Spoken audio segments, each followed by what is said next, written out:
বইয়ের অলংকারের মালিক কে ভাই? না স্বামী? এই প্রশ্নের এত সহজে উত্তর দিয়ে ফেললেন আপনারা।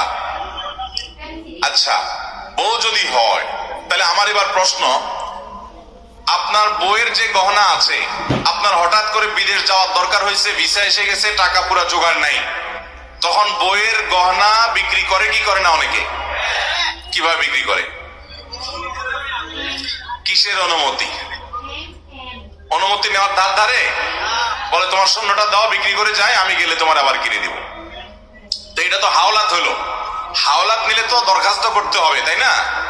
মাননীয় স্ত্রী বিষয়ে ঋণ গ্রহণের আবেদন, আপনি তো আবেদন করে তার কাছ থেকে চাইবেন, এরপরে উনি মঞ্জুর করলে নিবেন, না মঞ্জুর করলে নাই। কিন্তু আমাদের সমাজে মেয়েদের সে অধিকার আছে? কোন বউ যদি বলে না, তুমি বিদেশ যায় ধরা খাও না কি করো আমি জানি না, আমার গহনা আমি দেব না, তুমি অন্য কোথাও থেকে নাও, এই বেচারেরা সংসার করার উপায় আছে?